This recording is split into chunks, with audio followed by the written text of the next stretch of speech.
Let's bike crime की कहानी। मुंबई 80 का दशक। बाइकला का एक मटका अड्डा। भाऊ मेरा नंबर लगाओ। कई लोग मटके पर सट्टा लगाने के लिए आए हुए थे। सब कुछ नॉर्मल था। अचानक वहां अफरा तफरी मच गई। कुछ हथियारबंद लोग तेजी से अड्डे के अंदर घुस आए। उनका निशाना था मटका अड्डे का मालिक पारसनाथ पांडे। अगले कुछ मिनटों तक वहां मौत का तांडव हुआ। भागो, लफड़ा हो गया। तलवारें चली, चॉपर चले और पूरा अड्डा चीखों से गूंज उठा। जब तक लोगों को समझ में आता कि क्या हुआ है, पारसनाथ पांडे खून से लथपथ जमीन पर पड़ा था। हमलावर जितनी तेजी से आए थे उतनी ही तेजी से वहां से निकल भी गए।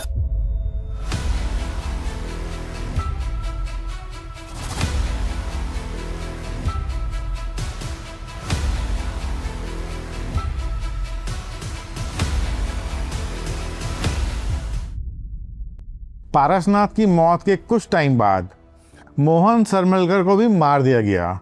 कुंदन दुबे पर भी हमला हुआ, लेकिन वो किसी तरह बच निकला और मुंबई छोड़कर भाग गया।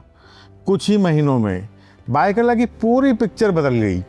मटका ऑपरेटर्स या तो अपना धंधा छोड़ने लग गए या फिर वो बीआरए गैंग के अंडर काम करने लग गए। अब बाइकला, चिंचपोकली, लालबाग, परेल और आसपास के इलाकों में अगर किसी को मटका चलाना होता तो उसे बीआरए गैंग की इजाज़त लेनी पड़ती थी।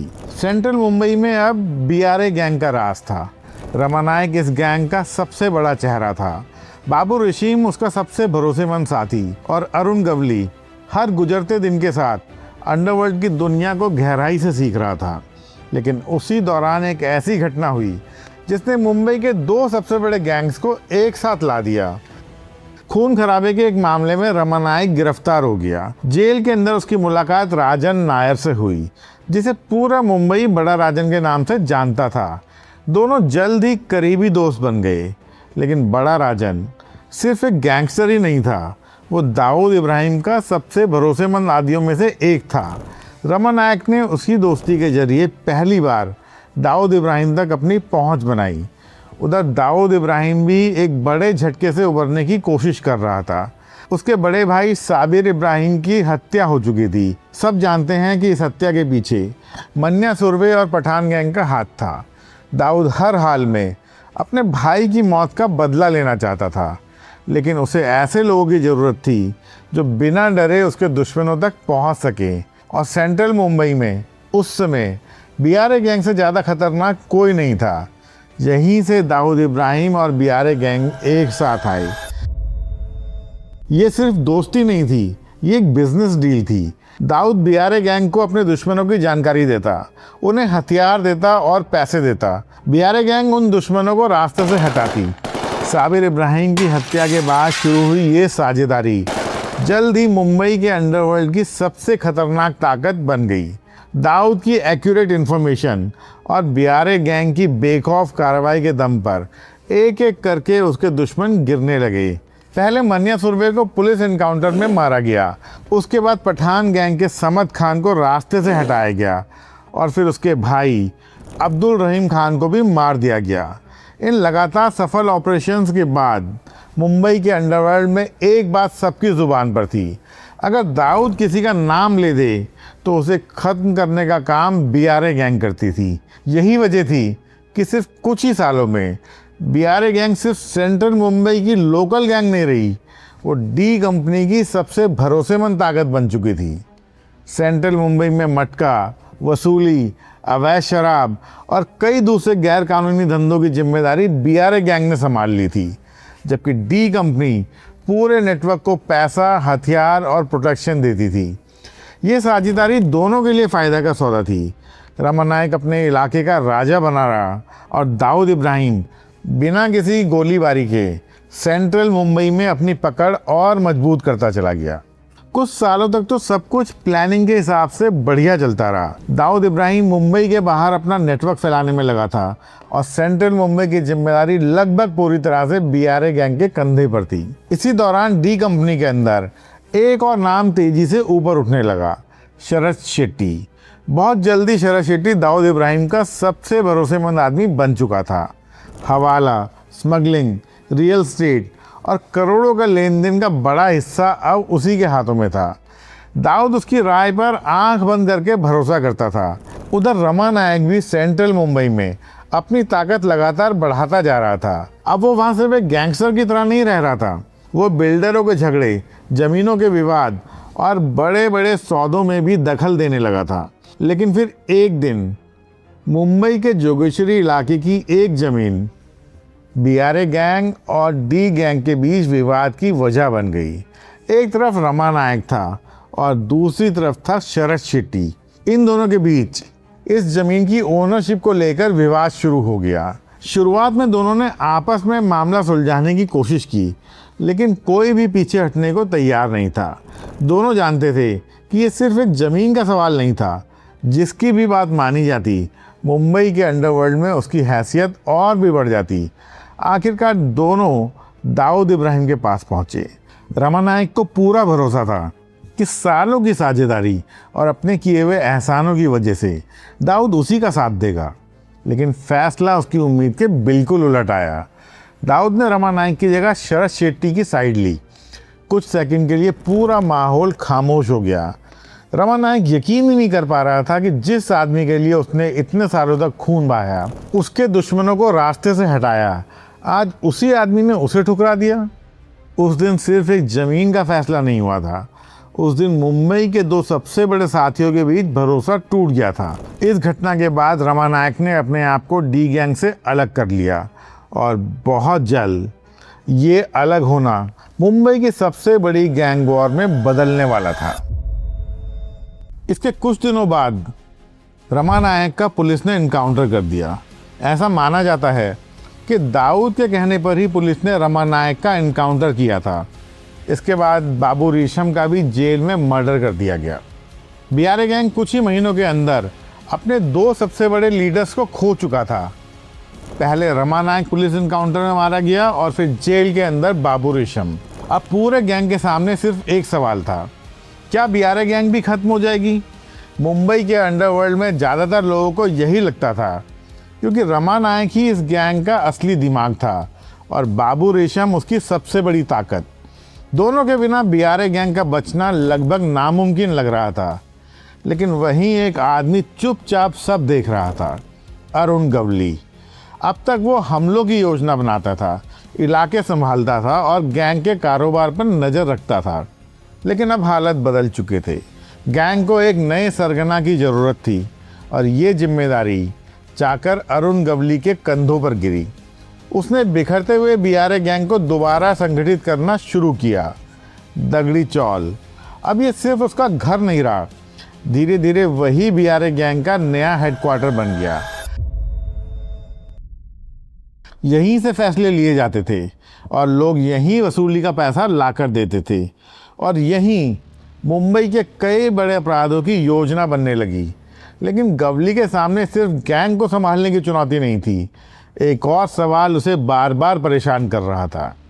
क्या रमा नायक और बाबू रेशम की मौत सिर्फ एक कोइंसिडेंस थी या इसके पीछे कोई और भी था, कोई ऐसा जो मुंबई के अंडरवर्ल्ड पर अकेले राज करना चाहता था?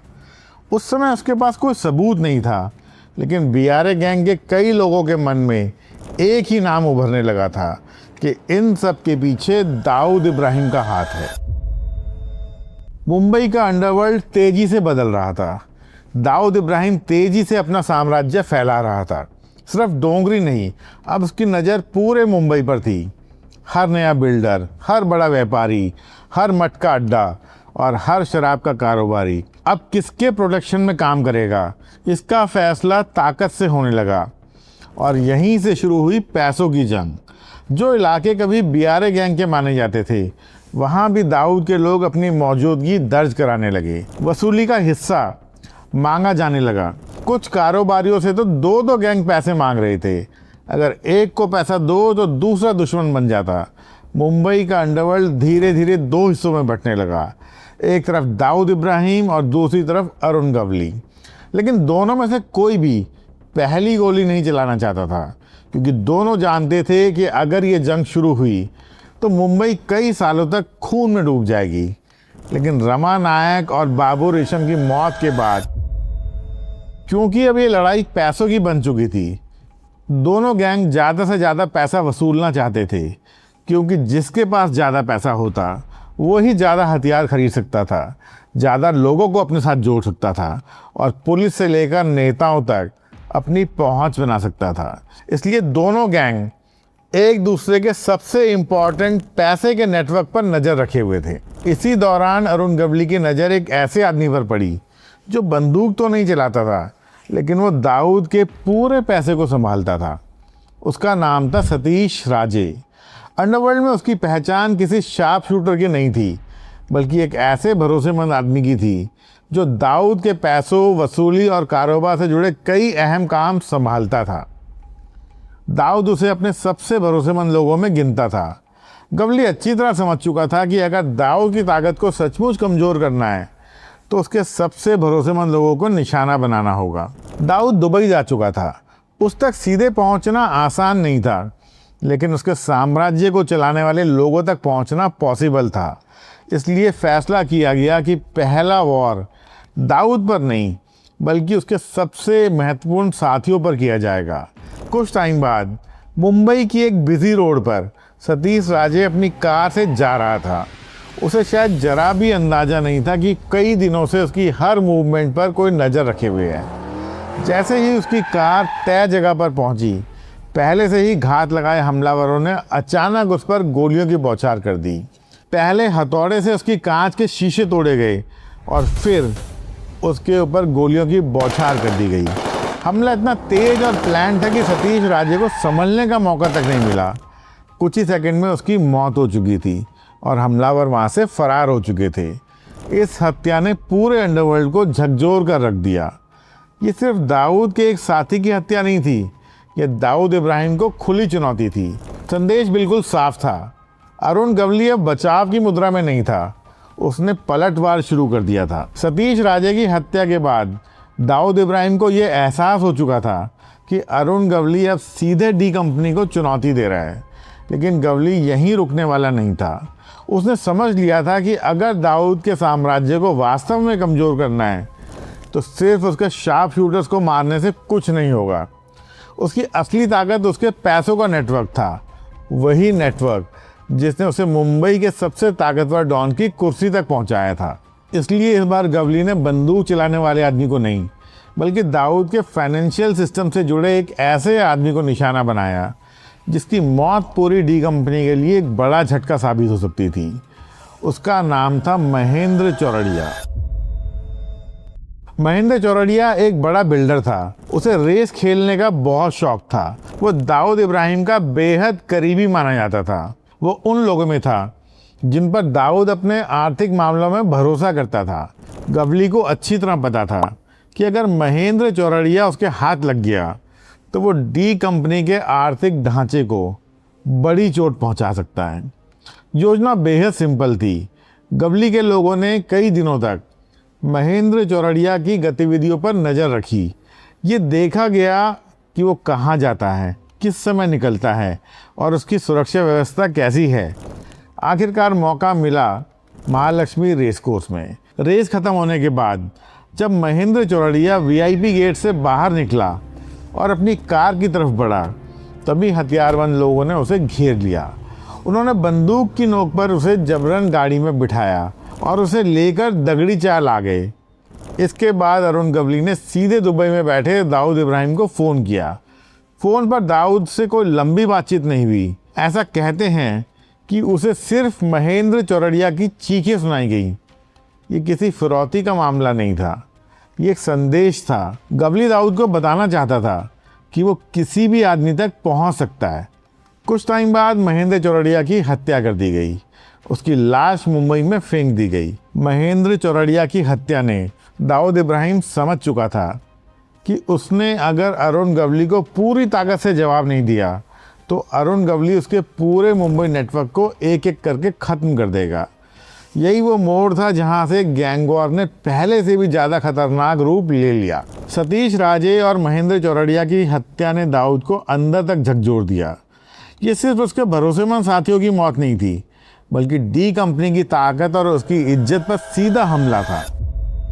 मुंबई के अंडरवर्ल्ड में ये संदेश साफ जा चुका था कि अब अरुण गवली और उसकी बीआरए गैंग दाऊद इब्राहिम को खुली चुनौती देने से पीछे नहीं हटने वाले। अगर दाऊद इस हमले का जवाब नहीं देता तो उसकी सालों से बनाई हुई दहशत कमज़ोर पड़ सकती थी। इसलिए इस बार बदला लेना उसके लिए सिर्फ गुस्से का सवाल नहीं था, बल्कि अपनी बादशाहत बचाने का सवाल भी था। डी कंपनी ने अपना टारगेट चुना, पाप्या गवली, जिसे मुंबई का अंडरवर्ल्ड पापा गवली के नाम से जानता था। पापा गवली सिर्फ बीआरए गैंग का मेंबर ही नहीं था, वो अरुण गवली का बड़ा भाई था। दाऊद अच्छी तरह समझता था कि अगर परिवार पर चोट पहुंचाई जाए तो उसका दर्द किसी भी गैंग वॉर से बड़ा होता है। कुछ दिनों की रेकी के बाद पापा गवली की हत्या कर दी गई।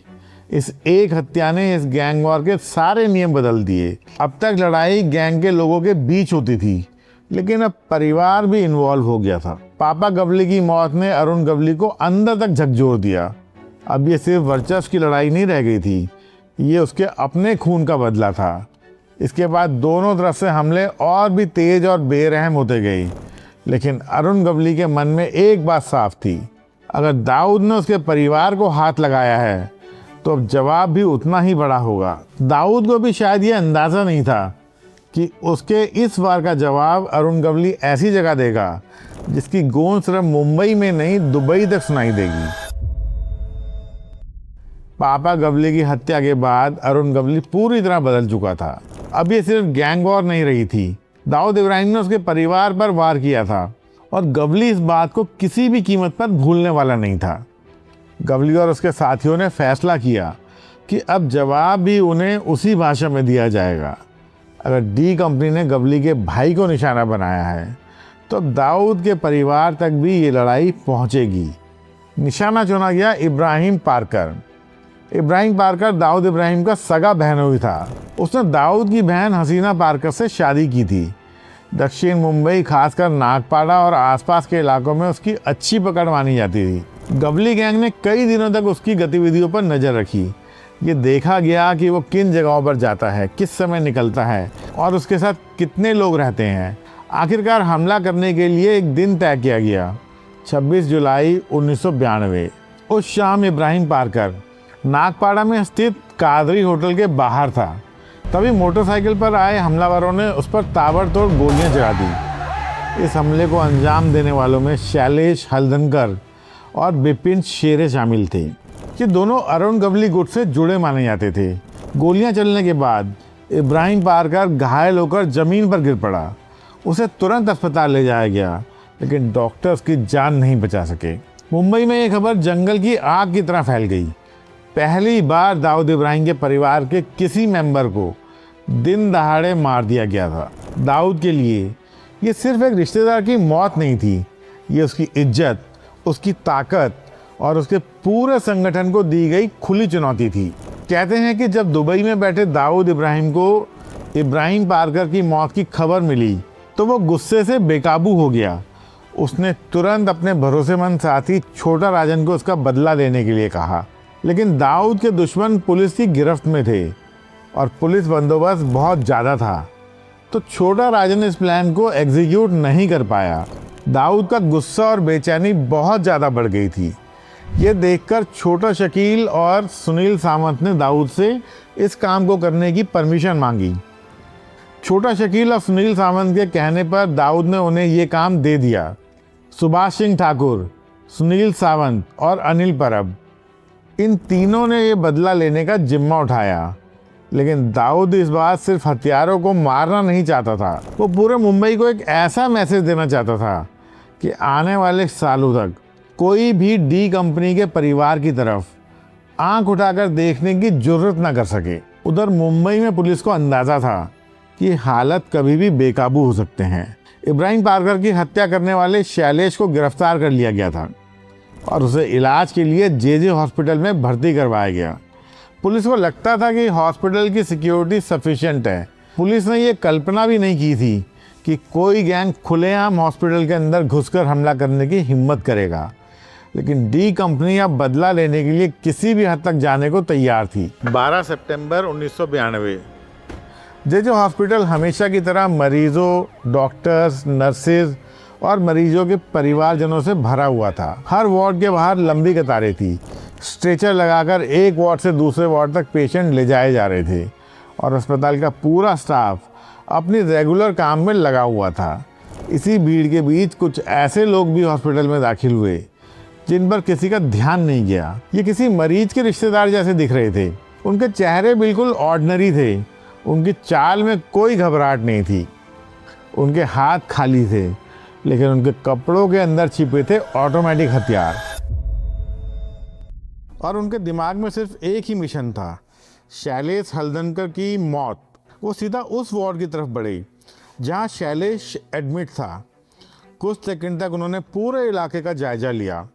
ये देखा कि कौन सा पुलिस वाला कहाँ खड़ा है और कहाँ से हमला करने पर वो सबसे जल्दी अपना काम ख़त्म करके जा सकते हैं। ये सब देखने के बाद अचानक अस्पताल के शांत गलियारे गोलियों से गूंज उठे। जैसे ही पहले ऑटोमेटिक हथियार से गोलियां चली, पूरे हॉस्पिटल में अफरा तफरी मच गई। कुछ ही सेकंड पहले तक हॉस्पिटल के जिन गलियारों में मरीज और उनके परिवारजनों की आवाजाही थी, वहां अब चीख पुकार सुनाई दे रही थी। डॉक्टर अपनी जान बचाने के लिए ऑपरेशन थिएटर और कमरों के अंदर भागने लगे। नर्सें मरीजों को छोड़कर इधर उधर छिपने लगी। किसी को भी समझ में नहीं आ रहा था कि आखिर देश के सबसे बड़े सरकारी अस्पताल के अंदर ये सब क्या हो रहा है। हमलावरों का टारगेट बिल्कुल साफ था। उन्हें ना तो हॉस्पिटल से कोई मतलब था, ना वहाँ मौजूद आम लोगों से। उनका लक्ष्य सिर्फ एक ही आदमी था, शैलेश हल्दनकर। हमलावरों ने यह सुनिश्चित कर लिया कि हल्दनकर किसी भी कीमत पर जिंदा नहीं बचे। कुछ ही पलों में वो बेड जिस पर हल्दनकर लेटा हुआ था गोलियों से छलनी हो चुका था। जब हल्दनकर पर गोलियां चल रही थी तो उसके पास में खड़े पुलिस वालों ने जवाबी कार्रवाई करने की कोशिश की, तो हमलावरों ने उन पर भी अंधाधुंध फायरिंग कर दी और कुछ ही क्षणों में 2 पुलिस वाले भी इन गोलियों का शिकार हो गए। अस्पताल के अंदर मौजूद लोगों ने पहले कभी अपनी ज़िंदगी में ऐसी घटना की कल्पना भी नहीं की थी। ये पहली बार था जब मुंबई के बीचों बीच एक गवर्नमेंट हॉस्पिटल के अंदर खुलेआम ऑटोमेटिक हथियारों से हमला किया गया। इस पूरे ऑपरेशन को करने में हमलावरों ने सिर्फ कुछ ही मिनट लगाए और वो जितनी तेज़ी से हॉस्पिटल में आए थे, लगभग उतनी ही तेज़ी से बाहर भी निकल गए। ये बहुत ही खौफनाक मंजर था और लोग इस बात से बहुत ज़्यादा डर गए। लेकिन इसके नतीजे में एक बात अच्छी भी हुई। इस घटना के बाद सरकार पर ज़बरदस्त दबाव बना। मुंबई पुलिस को साफ निर्देश दिए गए कि अब अंडरवर्ल्ड के खिलाफ निर्णायक कार्रवाई करने का टाइम आ गया है। क्राइम ब्रांच, स्पेशल ब्रांच और इंटेलिजेंस यूनिट्स ने मिलकर शहर के हर बड़े गैंग पर शिकंजा कसना शुरू कर दिया। दाऊद इब्राहिम दुबई में बैठा था, लेकिन मुंबई में मौजूद उसका नेटवर्क लगातार निशाने पर था। दूसरी तरफ अरुण गवली भी समझ चुका था कि अब पहले की तरह खुलेआम सड़कों पर घूमकर गैंग चलाने का टाइम खत्म हो गया है। रमा नायक और बाबू रेशम की मौत के बाद बायकला कंपनी की पूरी जिम्मेदारी अब उसी के कंधों पर थी। दाऊद से दुश्मनी अपने चरम पर पहुंच चुकी थी। उसके भाई किशोर गवली की हत्या हो चुकी थी। सतीश राजे, महेंद्र चौरडिया और इब्राहिम पारकर और उसके बाद जे हॉस्पिटल जैसी घटनाओं के बाद दोनों गैंग के बीच समझौते की हर संभावना खत्म हो चुकी थी। अब यह सिर्फ वर्चस्व की लड़ाई थी, जिसमें दोनों पक्ष जानते थे कि हारने वाला अपना सब कुछ खोएगा, लेकिन जीतने वाला भी बहुत कुछ खोएगा। ऐसे माहौल में अरुण गवली ने अपनी पूरी ताकत एक जगह समेटनी शुरू कर दी, दगड़ी चौल। दगड़ी चौल अब सिर्फ उसका घर नहीं था, ये उसके पूरे संगठन का कमांड सेंटर बन चुका था। बाहर से देखने पर यह मुंबई की एक ऑर्डिनरी चौल लगती थी, लेकिन उसके अंदर कदम रखना किसी किले में घुसने से कम नहीं था। इलाके में मौजूद उसके वफादार लोग हर आने जाने वाले पर नज़र रखते थे। कोई अनजान चेहरा दिखाई देता तो उसकी जानकारी कुछ ही मिनटों में गवली तक पहुंच जाती थी। पुलिस भी जानती थी कि अगर उसे गवली तक पहुंचना है तो सिर्फ हथियारों से काम नहीं चलेगा, उसे पहले उस सामाजिक घेरे को तोड़ना होगा जो दगड़ी चौल के आसपास धीरे धीरे बन चुका था। और यही वजह थी कि कई बार पुलिस की पूरी तैयारी के बावजूद गवली उनके हाथ नहीं लगा। सूचना पहले से ही उसके लोगों तक पहुंच जाती थी और वो अपनी रणनीति बदल लेता था। लेकिन दगड़ी चौल की असली ताकत उसकी ऊंची दीवारें और उसके हथियारबंद लोग नहीं थे। उसकी सबसे बड़ी ताकत थी वहाँ रहने वाले लोग। मिलों के बंद होने के बाद सेंट्रल मुंबई का पूरा इलाका आर्थिक संकट से गुजर रहा था। हजारों मजदूर बेरोजगार थे। जिन परिवारों के घर कभी मिलों की नौकरी से चलते थे, उनके सामने रोजी रोटी का सवाल खड़ा हो गया था। ऐसे में बहुत से लोकल लोगों को लगता था कि सरकारी दफ्तरों से ज़्यादा जल्दी उनकी बात अरुण गवली सुनता है। धीरे धीरे उसके घर के बाहर हर दिन लोगों की लाइन लगने लगी।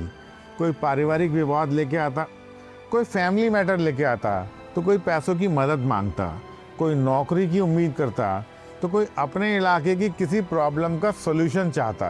कई छोटे मोटे झगड़े अदालत या पुलिस स्टेशन जाने के पहले गवली के पास आते थे और उन्हें वो वहीं बैठकर सुलझा दिया करता था। त्योहारों और दूसरे सामाजिक कार्यक्रमों के दौरान भी गवली सहयोग किया करता था और इसी कारण से दगड़ी चौल और आसपास के इलाके के बहुत से लोग उसे एक गैंगस्टर नहीं मानते थे, बल्कि वो उसे अपना रॉबिन हुड मानते थे। टाइम के साथ साथ उसका एक नाम बहुत मशहूर हो गया, डैडी। यही वो चीज़ थी जिसने अरुण गवली को बाकी के डॉन से अलग बनाया। दाऊद इब्राहिम दुबई भाग गया, छोटा राजन भी विदेश में था, लेकिन अरुण गवली ने मुंबई छोड़ने से इनकार कर दिया। वो उसी इलाके में रहा जहां से उसका सफ़र शुरू हुआ था। इससे उसके सपोर्टर को ये भरोसा मिला कि उनका लीडर मुश्किल टाइम में उन्हें छोड़कर भागा नहीं। और यही वजह थी कि पुलिस के लिए उसके खिलाफ गवाह जुटाना बहुत कठिन होता जा रहा था। बहुत से लोग उसके खिलाफ बयान देने से डरते भी थे और कई लोग उसके पक्ष में भी खड़े थे। अदालत में मजबूत गवाही के बिना कई मामलों में उसे राहत मिल जाती थी और पुलिस की मेहनत अधूरी रह जाती थी। हालांकि पुलिस लगातार नए मामले उसके ऊपर लगाती जा रही थी। गवली पर हत्या, रंगदारी, ऑर्गेनाइज क्राइम से जुड़े कई मुकदमे दर्ज थे। धीरे धीरे गिरफ्तारियां बढ़ने लगी। वो कई बार जेल गया और कई बार बाहर भी आया, लेकिन उसकी गिरफ्तारी का मतलब उसके नेटवर्क का ख़त्म हो जाना नहीं था। जेल के अंदर रहते हुए भी उसके पास लगातार लोग मिलने आते थे, वकील, रिश्तेदार और भरोसेमंद साथी। ये लोग उसके सिर्फ मुलाकाती नहीं थे, बल्कि ये लोग इन्फॉर्मेशन लाने और ऑर्डर्स ले जाने का माध्यम भी थे। बाहर उसके संगठन की जिम्मेदारी धीरे धीरे उसकी पत्नी आशा गवली ने संभाल ली। दगड़ी चौल में लोग उन्हें उतनी ही इज्जत देते थे जितनी अरुण गवली को। अगर अरुण गवली को डैडी कहा जाता था तो आशा गवली को लोगों ने मम्मी बोलना शुरू कर दिया। गवली जेल में होता तब भी दगड़ी चौल का दरबार लगता था। लोग पहले की तरह आते थे, अपनी बातें रखते थे और संगठन के लोग फैसले सुनाते थे। इससे साफ हो गया कि अब ये सिर्फ एक आदमी का साम्राज्य नहीं था, बल्कि अब एक ऐसा सिस्टम बन चुका था जो अपने लीडर की अनुपस्थिति में भी काम कर सकता था। इसी दौरान महाराष्ट्र की पॉलिटिक्स भी तेजी से बदल रही थी। बाबरी मस्जिद के टूटने के बाद मुंबई में दंगे हुए और राज्य का राजनीतिक माहौल बदल गया। शिवसेना पहले से कहीं ज़्यादा ताकतवर होकर उभरी और सेंट्रल मुंबई के वही इलाके जहां अरुण गवली का प्रभाव था, शिवसेना के लिए बहुत ज़रूरी थे। ऐसे माहौल में दोनों के बीच नज़दीकियां बढ़ना नेचुरल था। शिवसेना प्रमुख बाल ठाकरे ने सार्वजनिक मंच से एक ऐसा बयान दिया जिसकी चर्चा पूरे महाराष्ट्र में हुई। उन्होंने कहा, अगर उनके पास दाऊद है तो हमारे पास अरुण गवली है। बाद में एक सभा में उन्होंने अरुण गवली और अमर नायक जैसे लोगों को आमची मूले कहा, यानी कि हमारे बच्चे। इन बयानों के बाद लोगों के मन में ये बात बैठ गई कि अरुण गवली को शिवसेना का पॉलिटिकल प्रोटेक्शन प्राप्त है। उसकी लोकप्रियता पहले से भी ज़्यादा बढ़ गई। लेकिन राजनीति और अंडरवर्ल्ड की दोस्ती अक्सर तब तक ही चलती है जब तक दोनों को फ़ायदा हो रहा हो। और ये नज़दीकियाँ ज़्यादा दिनों तक नहीं चली। जैसे जैसे टाइम बीतता गया अरुण गवली को महसूस होने लगा कि शिवसेना के अंदर उसकी अहमियत अब पहले जैसी नहीं रही। वहीं शिवसेना में दूसरी तरफ अमर नायक और अश्विन नायक जैसे दूसरे गैंगस्टर का प्रभाव बढ़ रहा था। गवली को लगने लगा कि जिन लोगों को कभी उसके बराबर भी नहीं माना जाता था, अब वही राजनीतिक संरक्षण का फ़ायदा उठाकर अपने पैर फैला रहे हैं। हालत तब और बिगड़ गए जब अश्विन नायक की पत्नी नीता नायक ने शिवसेना ज्वाइन कर ली। गवली को ये मैसेज साफ समझ में आ गया कि पॉलिटिक्स में उसके लिए पहली जैसी जगह नहीं बची है। धीरे धीरे उसका अविश्वास बढ़ता गया और ये रिश्ता पूरी तरह से टूट गया। जो लोग कभी एक दूसरे की ताकत माने जाते थे, अब एक दूसरे को शक के नज़र से देखने लगे। इसी दौरान महाराष्ट्र में शिवसेना और बीजेपी की गवर्नमेंट बन गई। बहुत से लोगों को लगा कि अब अरुण गवली को पॉलिटिकल प्रोटेक्शन मिल जाएगा, लेकिन हुआ एकदम इसका उल्टा। पुलिस की कार्रवाई पहले से भी तेज हो गई। गवली को लगातार एक जेल से दूसरी जेल भेजा जाने लगा ताकि वो अपने लोगों से कांटेक्ट ना कर सके। उसके लोगों का आरोप था कि गवर्नमेंट ऐसा जानबूझकर कर रही है ताकि गवली को पूरी तरह अलग थलग किया जा सके। दूसरी तरफ गवली को भी ये विश्वास हो चुका था कि उसके लगातार जेल ट्रांसफ़र के पीछे शिवसेना के प्रभावशाली नेता जयंत जाधव का हाथ है। और इसी के चलते गवली गैंग ने 1996 में जयंत जाधव की हत्या कर दी। कुछ ही टाइम बाद शिवसेना विधायक रमेश मोरे की भी हत्या हो गई। इन घटनाओं ने पूरे महाराष्ट्र की राजनीति में भूचाल खड़ा कर दिया। बाल ठाकरे बहुत गुस्सा हो गए और सरकार पर भारी दबाव था कि अरुण गवली के पूरे नेटवर्क को किसी भी कीमत पर तोड़ा जाए। इसके बाद मुंबई पुलिस ने बड़े पैमाने पर अभियान शुरू कर दिया। अरुण गवली के कई करीबी साथी गिरफ्तार कर लिए गए, कई अंडरग्राउंड हो गए और कई लोगों ने अरुण गवली से दूरी बनानी शुरू कर दी। पहली बार गवली को महसूस हुआ कि सिर्फ बंदूक के दम पर इस लड़ाई को हमेशा नहीं जीता जा सकता। जेल की सलाखों के पीछे बैठा अरुण गवली अब पहले जैसा नहीं सोच रहा था। लगभग 2 दशकों तक उसने अपराध की दुनिया को बहुत करीब से देखा था।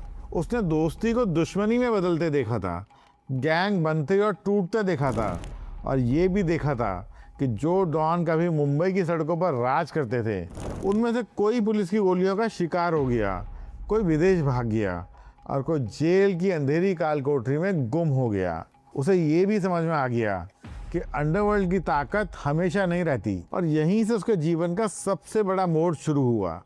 जेल से बाहर आने के बाद उसने फैसला किया कि अब वो सिर्फ क्राइम की दुनिया का खिलाड़ी बनकर नहीं रहेगा। उसने शिवसेना छोड़ चुके कई लोकल नेताओं और अपने पुराने सपोर्टर्स को साथ में लेकर एक अखिल भारतीय सेना नाम की पार्टी बनाई। इस पार्टी को दगड़ी चौल, बायकला, चिंचपोकली, लालबाग और आसपास के मजदूर बहुल इलाकों में रहने वाले मजदूरों का सपोर्ट था। साल 2004 में अरुण गवली ने पहली बार लोकसभा का चुनाव लड़ा। हालांकि इसमें उसे सफलता नहीं मिली, लेकिन उसने हार नहीं मानी। कुछ ही महीनों बाद महाराष्ट्र विधानसभा चुनाव की घोषणा हुई और इस बार उसने चिंचपोकली विधानसभा सीट से मैदान में उतरने का फैसला किया। उसके सामने एस्टैब्लिश राजनीतिक दलों के उम्मीदवार थे।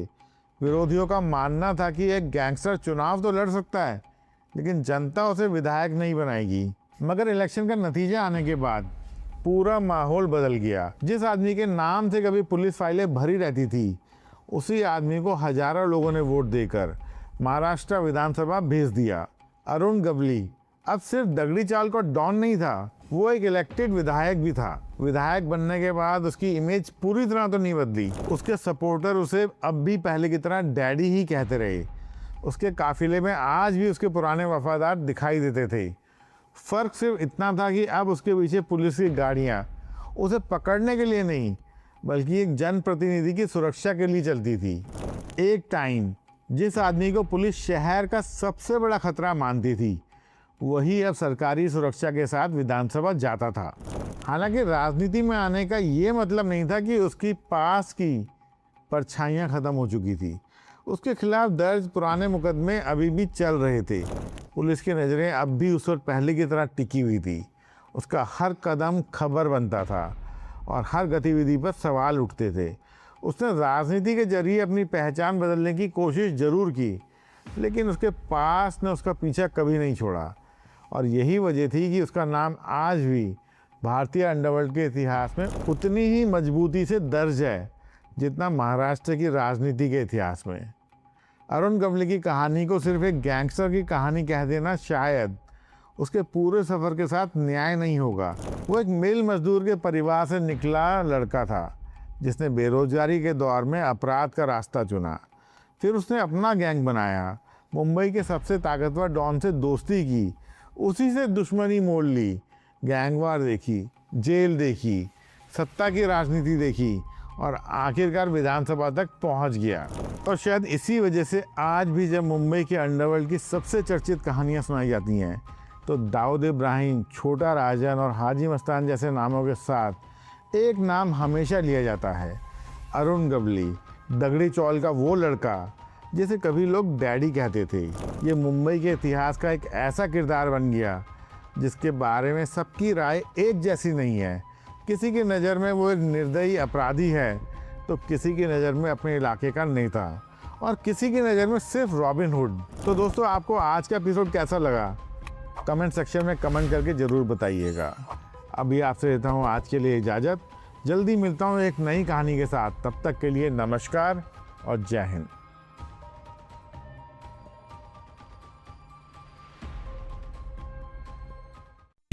आप सुन रहे थे let's mic more than radio. Follow कीजिए हमें हमारे सोशल मीडिया प्लेटफॉर्म्स पर। Marketing strategies, corporate stories, brand building ideas, marketing case studies और इनोवेशन एक अलग पर्सपेक्टिव से जो आपने कभी नहीं सुना होगा। Let's mic more than radio लेकर आ रहे हैं एक ऐसा ही unique show for all marketing aspirants, professionals, startups and entrepreneurs every Saturday at 11 a.m. The Marketing Show with Dr. Shekhar Trivedi, streaming exclusively on Let's Mic app and YouTube channel. इसे radio पे सुनने के लिए download करें Let's Mic app और visit www.letsmic.com। Let's Mic अब खबरें radio app पे। ये है मोर देन रेडियो।